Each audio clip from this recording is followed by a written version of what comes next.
Hey guys, it's Mona coming at you today, coming at you with a very impromptu video. I decided to do a series of weight loss surgery thoughts of the week.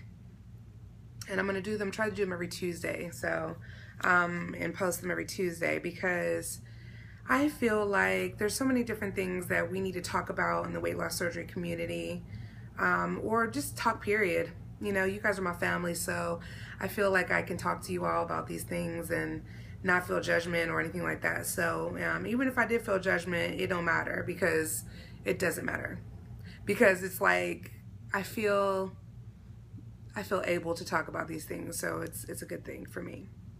So yeah, so weight loss surgery thoughts of the week. I want to talk about this week about comorbidities and what happens if some of them don't go away after your surgery. Because one thing about my channel and one thing about me, period, I'm a very real person. I'm 100 on 100 all the time, and I always keep it real with people. I always want you to know that you know, everything is not sunshine and butterflies, and I have said that several times in several of my videos, and I mean it. So, and it's the truth. You know, having weight loss surgery was probably the best decision I've ever made for my life. Just know that there are some things that never changed though after I had surgery. So I say comorbidities, but there's other things that, you know, that follow that tag along with that, mentally and things of that nature. So I'll discuss that as well. Pre-surgery, I had problems with high blood pressure, like really bad problems. They were really, really bad. I was also pre-diabetic. I had edema in my legs really bad that swelled up so bad I always thought, my doctors always thought I had blood clots in my legs. I was sick all the time, like, I mean all the time. Yeah, my periods, the cramps were really, really, really, really bad. They were bad.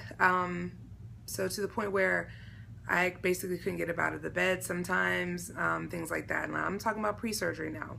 So I talked to my doctors, you know, basically everybody assured me that everything would be pretty much better all the time for me. You know, my pre-diabetes would go away, my high blood pressure, the swelling of my legs, the bad periods, bad cramps. I'm here to tell you that some of that is true. A lot of the things that I was going through, which are more than what I just described to you, went away. But some things just stuck with me, and they're still sticking with me. And yeah, I'll talk about that. I'm no longer pre-diabetic, which is awesome. I've never had high cholesterol ever. I've never had high cholesterol, not one time. So, so basically, I'm very thankful for that. I still have high blood pressure. I have fibromyalgia now. I didn't have that. Well, I was never diagnosed with that before. I probably could have been diagnosed with that a long, long time ago, but because I was heavier and I was fat, now I use that term very loosely, guys, not to offend anyone or any of that nature. When I was super morbidly obese, they attributed all of those, the pain, the swelling, everything like that I was going through, the fogs that I felt like I was in, to the fact that I was obese. I'm here to tell you that fibromyalgia is absolutely real in these streets, okay? And that's for skinny people, it's for medium-sized people, and that's for obese people. So I just wanted to tell you that I really feel that if I was diagnosed maybe years ago with fibromyalgia, maybe I would have considered having weight loss surgery a lot earlier.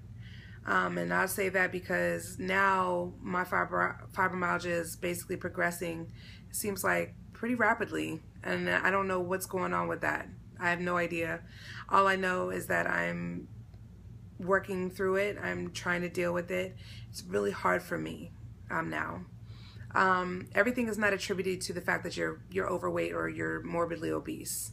Please trust and believe that, because I am walking proof of that right now. Okay. Again, I have high blood pressure, and you know, I don't eat a lot of salt. I don't do things out of the ordinary necessarily. So that right there. I know people that eat a ton of salt and don't have any high blood pressure issues. Weird, but everybody's body's the same. It processes things differently.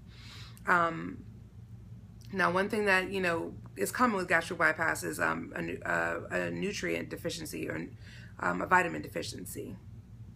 I literally have a vitamin D deficiency. I have an iron deficiency. I have a B1 deficiency.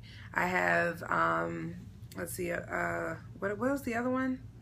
Something with my albumin, something like that. And then I don't necessarily have like a calcium deficiency, which is good. I take my vitamins every day. I mean, faithfully every day. And I'm about to get tested again for my vitamin levels, and I'll keep you guys posted on that, and that'll come in the next 3 to 4 weeks, so, or maybe before then, I'm not sure. But yeah, so just know that some things are common, so they do happen. It was expected for a vitamin deficiency. There are people that don't have vitamin deficiencies after having gastric bypass. It just happens to be me, and I can't really speak for everybody else, but I can just talk about me. So that's fine, but it's causing me to also be drained a lot. I have to take extra B12 pills because I get cramps in my legs really, really easily.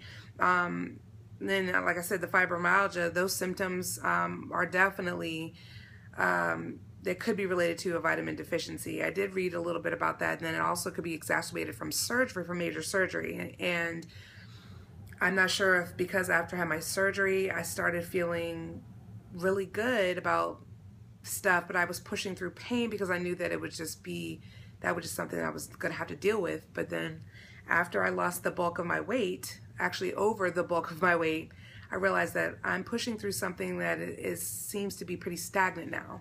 So it was kind of weird to be going through some of those things, but I don't know. It's kind of like, it's kind of weird because I just want to be normal.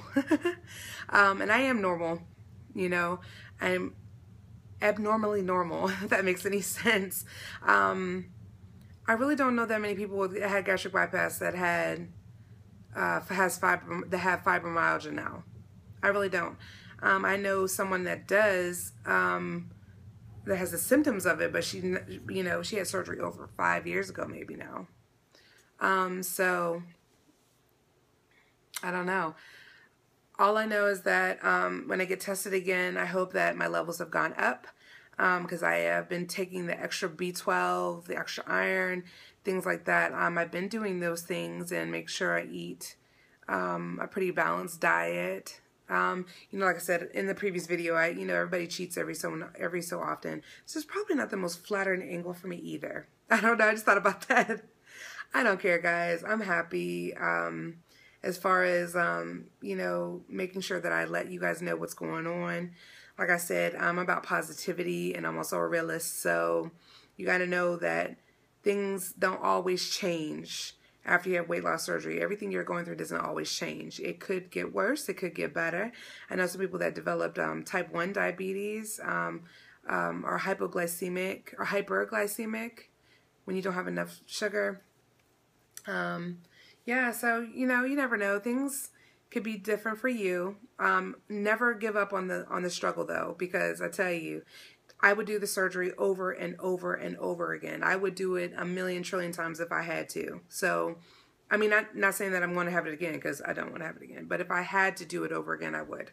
Yeah, they didn't cut me open. They didn't cut me and basically dissect me for nothing. So I'm definitely making this work to my advantage. I'm very thankful in saying that it's definitely changed my life for the better in a million times more ways than it did for me in the negative. So the pros definitely outweigh the cons. So yeah, just keep that in mind. Keep in mind that, like I said, some things will not change. You know, mental health may not change. You know, I still feel like I'm that 340-pound woman every so often. Especially if I eat something that's wrong. I'm all of my feelings. And I don't regret the things that I do, but at the same time, it definitely puts me in a position where I know I need to get it fixed. I need to fix my life because I'm definitely a binge eater, and I don't want to be that person anymore. So to curb that, I will do things like come on YouTube or write in a journal or talk to a friend, go to therapy, whatever I got to do to make it better for me. Because at this point, I think that I'm actually doing pretty well.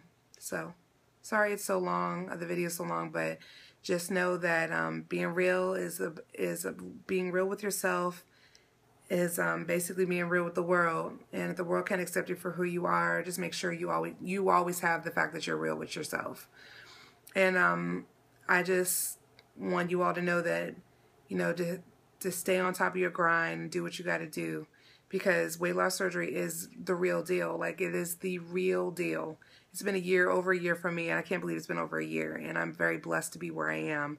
Regardless of the fibromyalgia, regardless of vitamin deficiencies, regardless of high blood pressure, I'm so glad to know that I'm here, and you should be glad too. All right, guys. Well, I hope you guys have a wonderful week, and I'll talk to you guys next week, and stay positive, drink your water, and get your protein in. Bye.